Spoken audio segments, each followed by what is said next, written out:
Okay, and now I think we'll start out. Good morning, everyone, and welcome to today's Business Support Series webinar. And thank you all for joining us. My name is Patrick Sullivan. I'm the President and CEO of the Halifax Chamber of Commerce. And I'd like to thank the Nova Scotia Association of Realtors, also known as NSAR, for sponsoring today's event. Affordable housing is an important topic that affects everyone, from individuals to community groups to businesses. Halifax is growing and attracting more people, which is great news. But that growth, among other factors, has brought affordable housing to the forefront of conversations. We brought in the experts today to talk about solutions and options as we handle the city's growing pains. Thank you everyone who submitted questions for our presenters. Once we get to the Q&A, please feel free to type any other questions into the chat box. So you can actually put questions in the chat or in the Q&A. We'll answer them either way. Do make sure that if you're putting questions in, that you address them to panelists and all attendees so that everyone can see all of the questions as we answer them. We'll start out with our first presenter, Roger Boutilier, the CEO of the Nova Scotia Association of Realtors. Welcome, Roger, and thank you for joining us. And I'm going to make my screen dark now, Roger, so I can toss it over to you. Awesome. Thank you, Patrick. So I'm just going to share my screen here. So welcome, everyone. First, let me tell you a little bit about NSAR. So we are a professional association for realtors in Nova Scotia. We cover all of the province, so everywhere from Yarmouth right to Cape Breton and everywhere in between. With the boom in real estate, we now have over 1,700 members who are part of our organization, and they subscribe to a strict code of ethics and code of conduct. We consider ourselves the voice of real estate in Nova Scotia, and we provide four main pillars to our members. So we serve our members through education, and that's both pre and post licensing education. We provide training on all the tools that we offer our members. We advocate on behalf of our members, and that's part of what we're doing here today.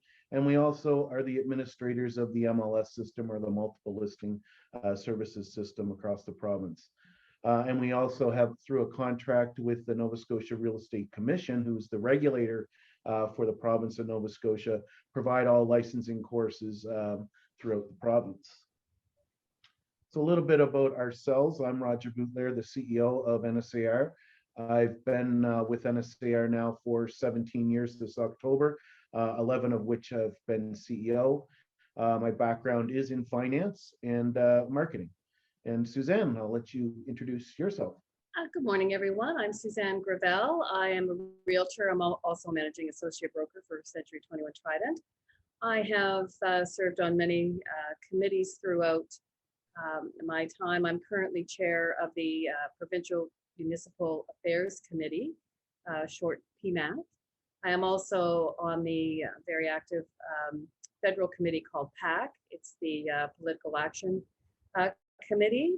So very involved in what's going on with our government and pushing through and advocating on behalf of all of our members and every community in Nova Scotia to strive for better housing and community support. So that's what we do. So we thought we'd start today's presentation with a definition of exactly what is affordable housing. So Suzanne, could you explain to the audience what we consider affordable housing? Affordable housing is kind of a, when people think of affordable housing, they instantly go somewhere different than what it actually is, because affordable housing is a spectrum, and from community and social housing, it's to new builds and straight to the mansion on the hill. Affordable housing is ensuring there is adequate stock of housing wherever a Nova Scotian individual affordability fits within the housing spectrum. It's not just, for instance, not just low income, because sometimes when you hear affordable housing, you think of low income, and that's not it. It's whatever a person can afford. That's what affordable housing means. And we're trying to figure out a way to create affordable housing in every community in this market that we're having now. Great. So you might be asking yourselves, why is NSAR involved in affordable housing? So that's a great question, and one that we hope to answer today. So our economic development agencies have been doing a great job over the past couple of years attracting talent to Nova Scotia. And if we want to attract the talent to Nova Scotia, we have to be able to have a place for the new employees to live and a place where they can afford to live. And it is our belief, NSAR's belief, that every Nova Scotian deserves a place to call home. And right now that's becoming somewhat of a concern in our province that needs to be addressed, and it needs to be addressed quickly. If we do want to continue with the TLCI, the talent, location, cost, innovation, value proposition to sell our province, we have to make sure that we keep the C relevant, and that C is cost. So that's why we are playing a part and talking with as many people as we can on how, or coming up with recommendations and solutions to address the affordable housing situation before we become the next Vancouver or Toronto, where we price ourselves right out of the market. And there's also somewhat of a sense of urgency with regards to, you know, why we're addressing this right now, and that is, as I mentioned before, Nova Scotia Business Inc., the Halifax Partnership, the Cape Breton Partnership, and the other real estate economic development agencies have done a great job in selling our province, and they've built up quite a bit of momentum, as well as our provincial government in accepting immigrants into our province. So the momentum is there. The momentum has slowed down somewhat due to COVID over the past, I guess it would be 15 months now, but even during the pandemic, our population grew, and we're the only province in the country where during the pandemic our population actually grew. Didn't grow by a lot, but it still grew. So if we do not have a sense of urgency on addressing affordable housing in the province, we're going to find ourselves in a situation where we're going to lose that momentum, in that folks, we may be able to attract the talent, but if there's no place for folks to call home, they're not going to come here. Businesses aren't going to set up shop in Nova Scotia. And it, as we all know, it takes a long time to build that momentum back up.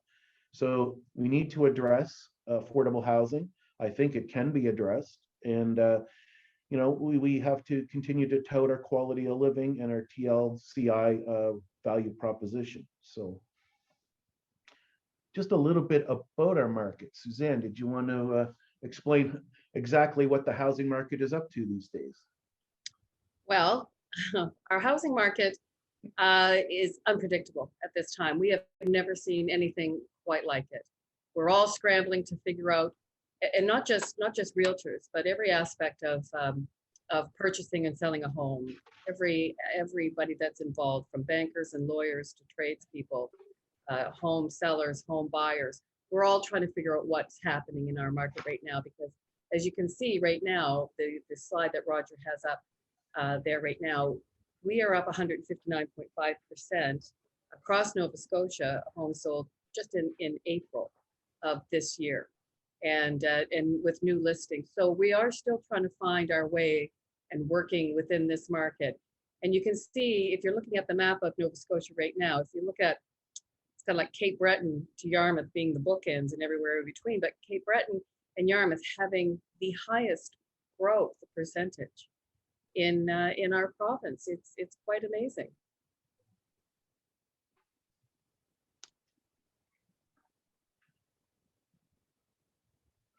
So as I mentioned previously, there is a sense of urgency about this, and Suzanne is a realtor actually on the street. She can talk to, you know, right now our inventory levels in our MLS system are at pretty much all-time lows, and the vacancy rate as well.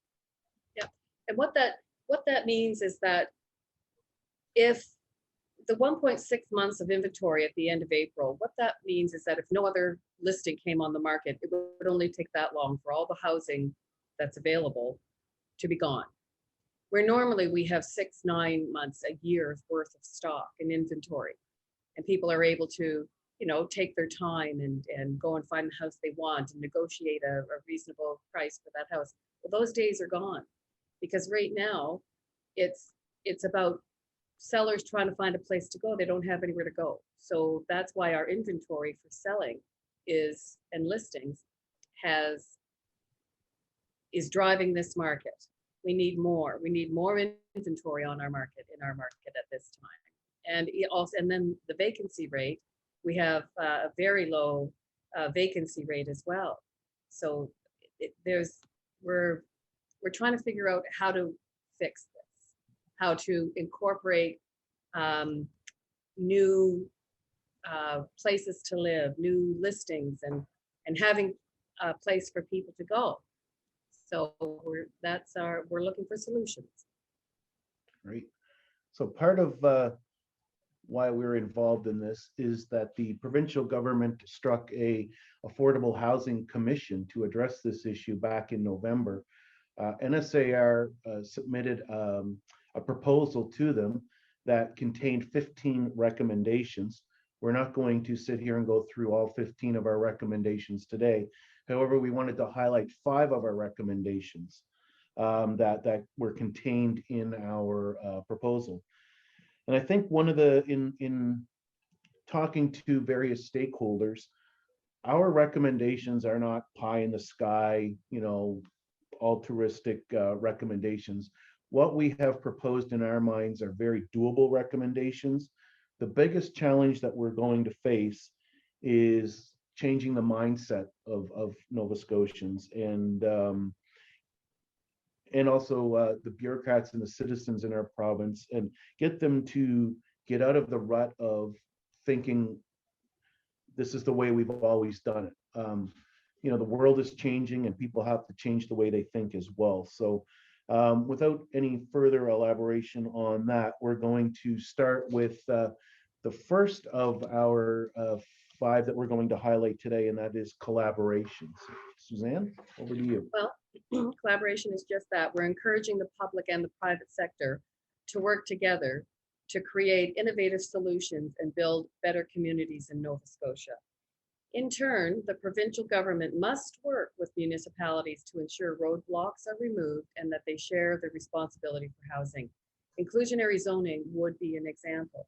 So we are also working on our zoning, and I think, Roger, we're going to talk about that, aren't we? Talk about the zonings and things like that we can change. But yes, so we are reaching out to the communities and the businesses in the communities and the municipalities to try to work within their community to create some housing that they don't even know is there, or buildings that they have that are there that they don't even know that they can use. But we're going to get to that. The second recommendation that we want to address today is long-term care facilities. You're probably asking yourself, as a couple of other folks have done that we've talked to, what does long-term care facilities have to do with affordable housing? Well, quite frankly, it has a lot to do with affordable housing. What we're finding is that there is an inadequate supply of affordable long-term care facility. And the result of that is we're finding our seniors are aging in their home and bringing in care to their home. If we were able to build long-term care facilities that are priced properly in all communities, that would allow seniors to age in their communities, because they do want to age in the communities that they've built a life in, rather than move to just Halifax. So if we were able to provide adequate long-term care facilities across the province, this would allow folks to move out of their home that they're forced right now to not move out of because there's no place for them to go, and that frees up housing stock. So that's what long-term care facilities have to do with the affordable housing in Nova Scotia.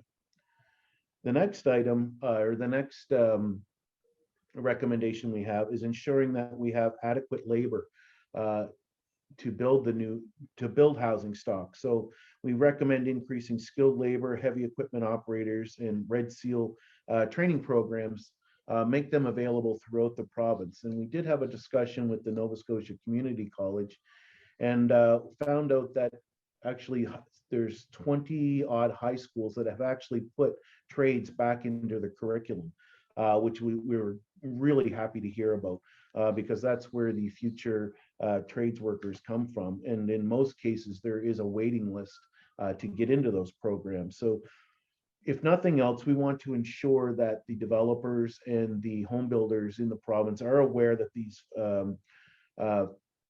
programs exist. And one of the other things, and Patrick, maybe you could talk to this a little later on, is accessing the skilled workforce that is there, that is hidden. And what I mean by that is there are people with disabilities that could get into the workforce. There are people, or there's a segment of the population that is often overlooked when it comes to accessing a skilled workforce, and that is the Indigenous Nova Scotians and other minorities. So there is a workforce there. It's often a hidden workforce, and if we can open people's eyes to that, it also alleviates some of the labor shortage that we're hearing about. And Suzanne, I think you're taking the secondary and backyard I suites. am, which is a conversation that I find myself having on a regular basis with people. They call and they want to know, if they purchase this house, can we turn it into the back part of it, or the lower part, or add on a secondary suite? Because right now, NSAR is encouraging all municipalities to follow HRM's lead, which took the lead and has allowed backyard suites and granny suites and in-law suites to be added to homes. And you get your proper permits and you put them in place. So we want a lot of the municipalities to look into amending their bylaws and to allow creation of secondary and backyard suites in their communities. They're often referred to as in-law suites, and even tiny homes are following in this now, which a lot of communities, they don't allow. There's restrictions that don't allow tiny homes, but we're looking into that as well, because these new options create opportunities for increased rentals, increased availability of homes for students and or young families, and it would also allow for seniors to age in place. So it's really because a lot of seniors aren't ready to move to a final nursing home, kind of the place that they feel that that's their only step to go to after, but they're not. It's not like that anymore. And because of red tape and fees, we're urging municipalities to examine the red tape and development fees and property taxation methods to reduce the costs that ultimately are passed on to the end user. By reducing the costs, we create a larger long-term tax base for municipalities. We are also encouraging municipalities to repurpose vacant or about to be vacant infrastructure into affordable housing. This gets it off the municipal books, creates a property tax base, lowers the costs for developers, builders, as the skeleton is already there, and creates additional housing stock. So we've, in our PMAC committee, we've talked, and we've got members from all across the province involved in these committees. And they're looking around, and just through discussion, we've found old warehouses. We found schools that are no longer in use. They're going to create new schools. And all of these, that's what we mean by the skeleton buildings that are already there.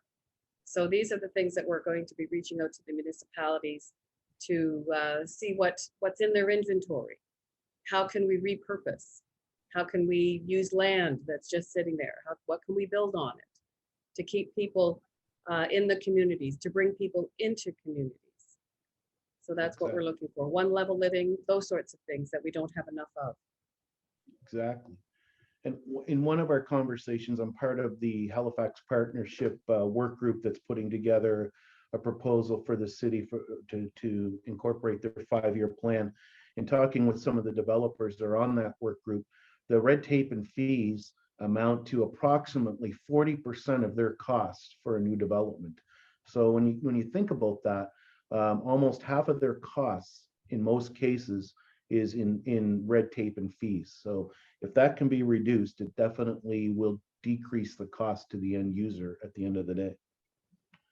So as timing, we've mentioned, oh, sorry, go ahead. sorry, Roger. No, And timing is also, you know, a factor that we're facing right now with everything, with this current market, is that everything seems to be taking a long time. So we know that new city planners, they are hiring people, they are bringing people on. So they are seeing the challenges that they are facing, and they are addressing some of the timing issues. And we Yeah. hope to be able to bring the fees and all the red tape into that as well.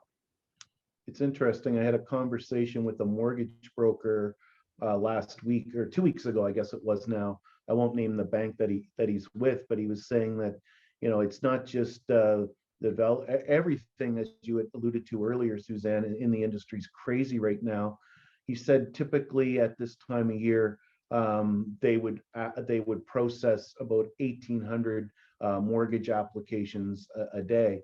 And on that particular day, they were processing 9,000. So it just gives you an idea of just how busy everyone is that's related to the industry right now. And you know I personally just reapplied or refinanced, and just was amazed at how long it actually took to get it through the system. What would normally take a couple of days, it took like 3 weeks, which was just crazy. Yes, we're trying to adjust. We don't know. This is our first time. Yeah, exactly. So as we've mentioned, we've had a number of discussions with various stakeholders, politicians, Nova Scotia Community College, various work groups. NSAR is very fortunate in that we have 3 members who are actually municipal councillors. And when we were discussing our proposal with them, all 3 were very, very interested, as Suzanne had alluded to earlier, in HRM's initiative on secondary and backyard suites. So they did ask for HRM's proposal on that, and they were going to bring it to their fellow counselors for discussion. So we're very pleased to hear that. It is a way to increase inventory or housing stock in a relatively short order, if you will. And also, when we talked to Mayor Savage, we were pleased to hear that they've hired 10 new staff in the planning department to expedite the approval process for new development. I think it would come as no surprise to either Suzanne or myself, or to most folks on the call, that we've heard that getting something through to be approved for development, it seems to take forever in HRM. So by adding 10 additional staff, I think that will help expedite the process a little bit. We also heard through various stakeholders that Nova Scotians, want to age in their community. So they don't want to, if they've lived their life in rural Nova Scotia, they don't necessarily want to move to the Cape Breton Regional Municipality or the Halifax Regional Municipality to go into a long-term care facility, whatever that may be. It may be assisted living, it may be an apartment in a long-term care facility, whatever the case may be, but they want to do that in their community. So that's why we're urging communities to ensure that there is adequate long-term care facilities in individual communities. We also heard that through the community college, had a really great discussion with Don Bureau, who's the CEO of the Nova Scotia Community College, that high schools are putting trades back into their curriculum. And in most cases, we're finding that, or he's finding that there is a waiting list to get into those programs. So back, dating myself now, but back when I was in high school, the route seemed to be, you don't want to go to the community college, you want to go through university, that sort of thing. So we had what I'll call almost a decade where the community colleges were frowned upon, and that's kind of why we're seeing a labor shortage right now. With regards to skilled tradespeople, is everyone, the route, I guess, to go for a career was to get your degree. And now, I don't think I'm speaking out of turn, but a 4-year Bachelor of Arts degree really isn't all that. You're not really going to find a great job with just a Bachelor of Arts. You need some kind of specialization. And on the flip side of that, if you're going to trade school right now, you're pretty much writing your own ticket in Nova Scotia. There's a demand for your skill set right there.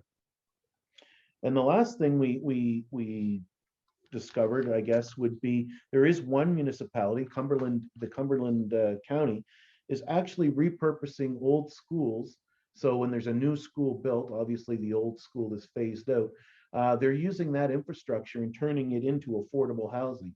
And when we did mention this to Mayor Savage, he was quite taken, because apparently there's going to be a new school built in Musquodoboit Harbor, and he glammed right onto that and said, well, perhaps we could repurpose the school that it's replacing into affordable housing. So that was good to hear.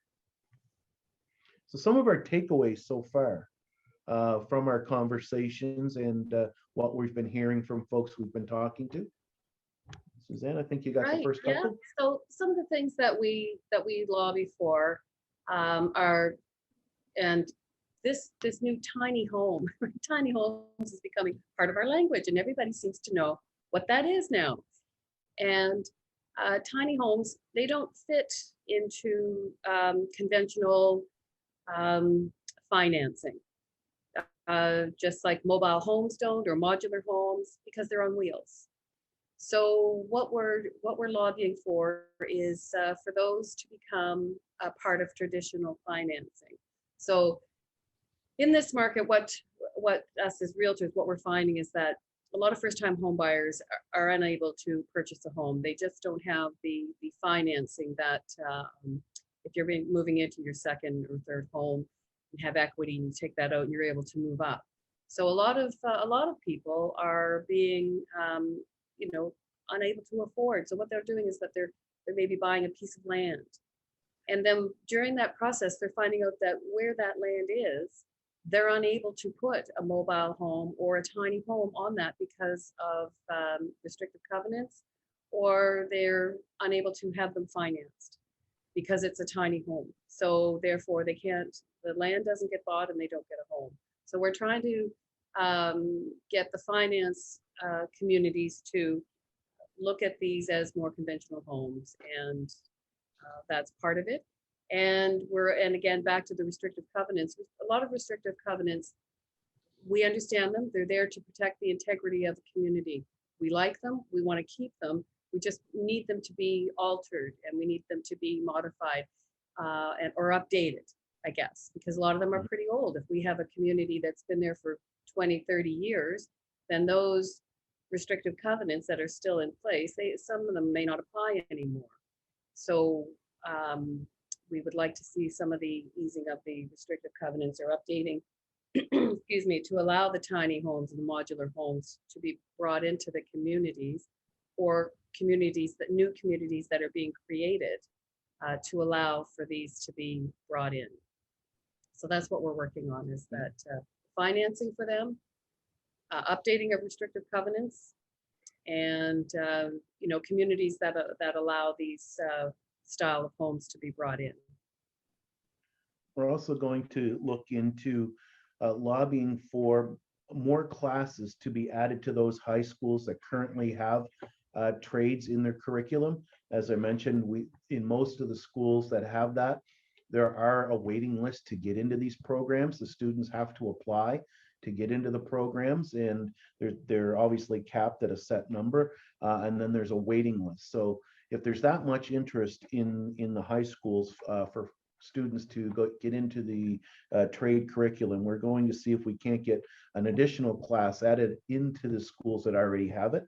And we're also going to look into and lobby for more high schools to add trades back into their curriculum. Obviously, there's a need for it. The students are interested in taking it, so why not move ahead with this and get it back into the curriculum? And finally, one of our takeaways, and something that we're definitely hoping to hear in the next little while, is lobbying the provincial government, to give the municipalities more authority over their zoning.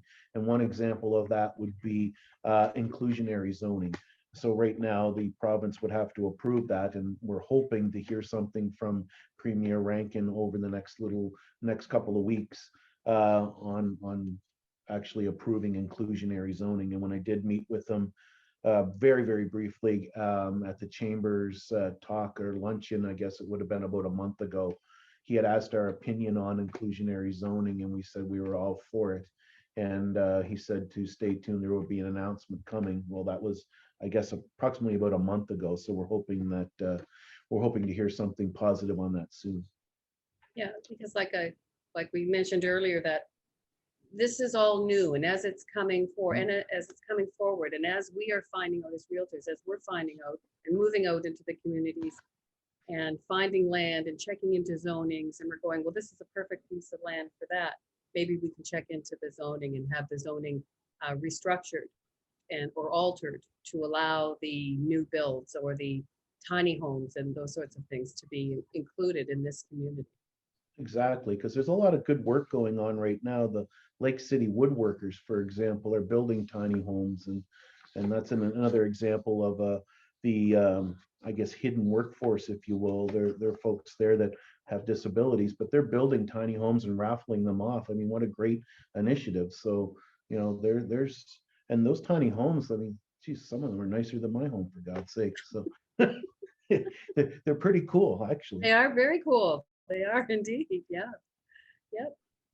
And they could be set onto a foundation. And Exactly. Because right now, you know, financing institutions, like they classify a home, is it on concrete or is it on wheels? If it's on wheels, it's a chattel.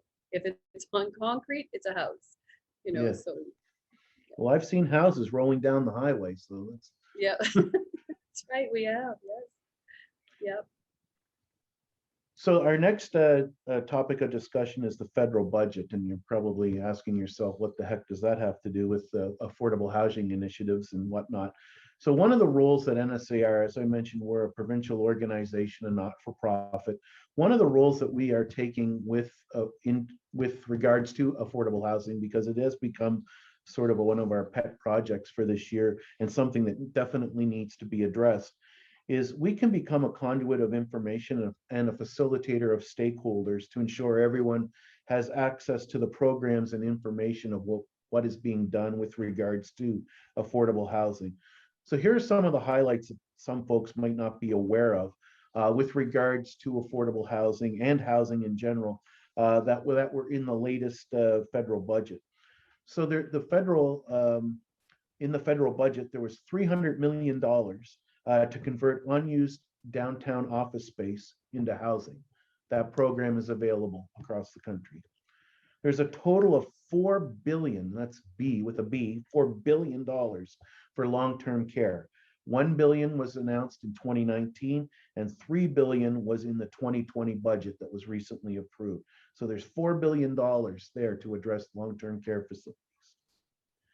There's also $4.4 billion, again with a B, for energy efficient improvement grants that can be used for existing housing stock that needs to be refurbished. So we know in HRM, there is a number of affordable housing units or yeah, I'll call them units that are in dire need of being refurbished. Well, if the owners of these units take advantage of that, make their houses or their apartment buildings energy efficient, there's $4.4 billion worth of grants there to be had. There's also $1.3 billion through the National Housing Co-op Investment Fund and Rental Construction Financing Initiative for the conversion of vacant commercial property into housing. So that's what Suzanne had alluded to earlier. If there's vacant commercial land sitting there, if we can get that zoned into, you know, having affordable housing, there's money there as well. And the Chamber had Cynthia Freeland on a call on April 21st. She went over some of these initiatives in her talk with the Chamber members. And she did say, and one of the things that I wrote down and that has stuck with me, is that the government needs help in executing on their budget. So now's Nova Scotia's opportunity to access some of the funds that are available with regards to housing. So if I do the quick math in my head, there's close to, 4, 8, 9, almost $10 billion worth of funding that is available to Canadians to access with regards to housing. So that's not an insignificant amount of money by any stretch of the imagination. Yeah, and we're definitely, we're looking into our options and how we can get the word out that that's there, and figure out how people apply for that and how we can apply it to every community in our province. Exactly.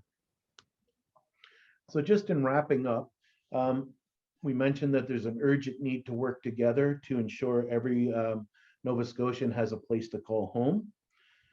We just want to make everyone aware that there is no perfect solution or magic silver bullet. We need to start swinging hammers and creating housing stock. And it will require a collaborative effort on all stakeholders' parts. We need to put our egos in check and just get to work and get things done. There's not one recommendation that is contained in our submission of the 15 recommendations that cannot be executed on. It just requires a proper mindset and a can-do attitude. And we're strongly encouraging all the stakeholders to play a part in achieving housing affordability to ensure that we maintain our prosperity momentum. So this is going to require collaboration, cooperation on everyone's part, from the provincial government to the municipal governments, to the developers, to the realtors, to the mortgage brokers, to insurance brokers. Everyone needs to play a part in addressing this so that we do not price ourselves out of the market, and we can continue providing housing for all Nova Scotians, and more people are discovering Nova Scotia and want to call it home. So let's keep that momentum up, and we're no longer the best kept secret in Canada or the world for that matter. The secret is out, and now we need to address the housing situation before it gets too far out of hand. So. I mean, if you look at the skyline in Halifax, Dartmouth, there are a lot of cranes in the airs. I mean, and that has been going on now for a number of years. And we see that there are lists and lineups of people for moving into either condos or apartments. So we know that there are people coming here, and we know that there's construction going on. We're just trying to find solutions that are trying to keep get people that are coming here, get them in housing, and get people that are living here that need to move on to a different style of housing, get them into housing so we can get other people into their housing. Now I'm looking at some of the chat that's online here, and Jocelyn says that, the fact that the cost of living has gone up and jobs are fading due to the pandemic, people just don't have the money. They're looking for affordable housing, and they're looking to low-cost housing. Well, again, low-cost housing, we're looking for affordable housing, whatever your affordability is. We are trying to work with our municipalities and with our government officials to find affordable housing for everyone. And it's in the forefront of our minds. It's at the top of our list of trying to find homes for everyone and solutions. Yeah. And then there is, when thinking of and then there's another chat that says we need to look at locations and area as to where to put these buildings. If the area is an aging community, again, the fear is cost. Who will be moving into that area, and what will happen to the homes of the seniors if they move to seniors complexes? Well, we're no fear that there's going to be somebody to purchase their home. There's no fear of that. It's just, where are they going to go to? Because right now there are many, many people who would like to sell their house but have nowhere to go. So this is, again, at the top of our list of trying to find solutions and homes for people that are affordable, that they can move from their family home, their large 4 or 5 bedroom family home, into a smaller home, a one-level living, and so those are the ideas that we're looking for. We're looking for people to look in their community and bring their ideas to us and say, look, there's that warehouse that's down the way there that's just been sitting there, or the school that's going to be doing this, or the community hall, and bring it to us. We know that there are downtowns for instance, Truro has a commercial building that could have residential above it, and they will change the zoning. If somebody comes in and wants to buy that building, they're willing to work with us to change zonings to bring people into their communities. So we need the infrastructure, And then if we get the infrastructure, we'll go to the municipalities and say, look, we've got this building, we can do this to it, let's do it. Let's make it affordable housing for people. So we need inventory. So look around you, find it, bring it to us. We'll see what we can do. And just sorry, Roger, I was going to jump in with some more questions. okay, no, I just wanted to point out a lot of the jobs that are being created or that the economic development agencies are bringing to Nova Scotia aren't low-income jobs. These are jobs that are paying between $40,000 and $60,000 a year. So you know, affordable housing is a spectrum. The housing is a spectrum, and low-income housing is just one part of that spectrum. And I think, you know, one of when I think of affordable housing, I think of it's wherever you fit on that spectrum. Affordable housing to me isn't necessarily just low-income housing. It's wherever you fit on that spectrum. Right, exactly. Right. So let me jump in with a couple of questions. And I mean, it's actually what you presented is very thought-provoking, because I think, you know, and I'm seeing it in some of the questions. You know, there is a question that says, it appears from the general public that there isn't sincerity for developers to build affordable housing because they're not building any in the downtown core. And who's accountable for that? So I actually have an opinion on that. So I'm going to partially answer that, but I'm interested in your thoughts as well. Well, it's interesting. That's an interesting question. And I guess there's a politically correct answer to this, and then there's not. So I guess the developers are going to develop what they can sell. And if they can continue to develop and sell condominiums that are selling between $400,000 and $800,000 or more, they're going to do that. But there's also developers out there, and I forget the gentleman's name, and I wish I could remember it. He is developing something in Spryfield that is affordable housing, and he's part of the work group. So developers want to work and create affordable housing, and in this instance, I guess we're talking low-income housing. But if they right now, their priority, I guess, if you want to call it that, if they can continue to put up condominium buildings that are selling between $400,000 and $600,000, and right now there seems to be an insatiable appetite for that, that's what they're going to build because their profit margins are higher there. Yeah, and just to jump in on that, I mean, that's part of the issue. I know a developer, and I've said, you need to build more small bungalows on some of the land that you've got to get some of those perhaps seniors out of a two-story home and into a single-story bungalow. And he said, Pat, the property is so expensive that, you know, part of the issue is we're going to build a two-story because that's how we're going to make our money, and obviously a little bit of a profit margin.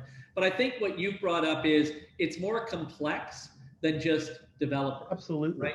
It's you know, could we put up a mini home? No, because it's got wheels. You know, could we, you know, what other things could we do? And I could go on at length about, you know, look, the city of Halifax has dragged their feet. I'm going to put it out there, drag the feet for a long time in terms of approving developments. And now we're in a situation where there is very little inventory. So I'm pleased, as you said, that they've added 10 planners to approve some of these things, but now we're in catch-up mode. We are, and it's not just the city of Halifax. Quite frankly, if you look at the province of Nova Scotia, there's been very little development prior to the last 5 years. So if you go back 5 years and then go back 20 years, there was virtually no development in the province of Nova Scotia. So you're right, we are playing catch up right now, and it's kind of why we're in the situation that we're in. And they're growing pains. And I look at this as an opportunity for Nova Scotia. I mean, this is our opportunity to seize, to glam onto. People, the economic development agencies aren't attracting companies to Nova Scotia just because, you know, they say Nova Scotia is a great place to live and work. These companies are doing their research. They're looking into Nova Scotia, and we do have the TLCI, the talent, location, the cost, and the innovation. We just have to make sure right now that we are taking the steps, and I think we are. It's not going to change overnight, but make sure that we address the cost, that we don't become the Vancouver of the world where unless you're making $200,000 plus a year, you can't afford to buy a home. We don't want to get in that situation. Well, And I don't think we're there yet. I think we were, yes, the housing prices in Nova Scotia are increasing, but I think we were undervalued for so long that we're actually coming to balance now. I think that's, but again, there is a housing shortage right now. There's no doubt about that. When you looked at the slide of the housing inventory, I don't think we've ever been at 1.6 months of stock in the MLS system. That's just, that's crazy. Right. Well, yeah, and we do feel that urgency as well. We do. I mean, go back to the urgency. We feel it. We feel it all within inside of our industry because, I mean, just hypothetically, if 1,700 of us each have just one client, that's 1,700 families in our province or people in our province looking for a solution to their housing. And most of us have more than one client trying to find a solution to their housing. Yeah. Yeah. So I'm going to come back to, you know, we also need to think about that affordable bit. And I understand affordable is kind of a spectrum, right? Obviously. But, you know, when we think about affordability, I'm going to turn it back a bit to, you know, our city folks. And, you know, there is an opportunity for them to demand a little bit more from the development community and to bonus. You know, they could bonus additional properties or additional inventory. Now it does get a little tricky because affordable, you know, when your rent is $3,000, you know, and reducing it 10% or $300 is still not affordable for many people. I'm going to jump into another question here. Are you seeing Nova Scotians lose out on purchasing homes because of people purchasing from outside of the province? Well, we go by case, okay? Because yes, we have Nova Scotians that have lived outside the province and now are coming back. They're retiring, they're coming back. We have people outside the province who have been transferred here for business. We have, you know, different scenarios of why people from outside the province are moving here. So it's not just Nova Scotians who are losing out. A lot of people from outside the province are also missing out through this bidding wars and our market and everything else. So it's not just Nova Scotians who are missing out. Right now, our conversations amongst ourselves, we're finding that because of our restrictions at our border, because we can't have people coming inside, we are wondering, is this an opportunity for people here right now to be buying homes? Is this an opportunity for Nova Scotians to be able to, you know, view some homes in their community and purchase that home? So again, this is very new to us all. So we are working within our bubble and finding that buyers are having a different opportunity than they did a month ago. So, but it's not just Nova Scotians that are missing out. There are, you know, like I said, Nova Scotians that are moving home, people moving here for work, different scenarios. It's not just Nova Scotia. Right. A question about, Roger, you mentioned refinancing. You know, since I know there's not a lot of inventory, but are there actually a lot of sales? I think sales are up, aren't they? Or maybe I'm wrong. Yep. So sales are up. So that's sort of one part of it.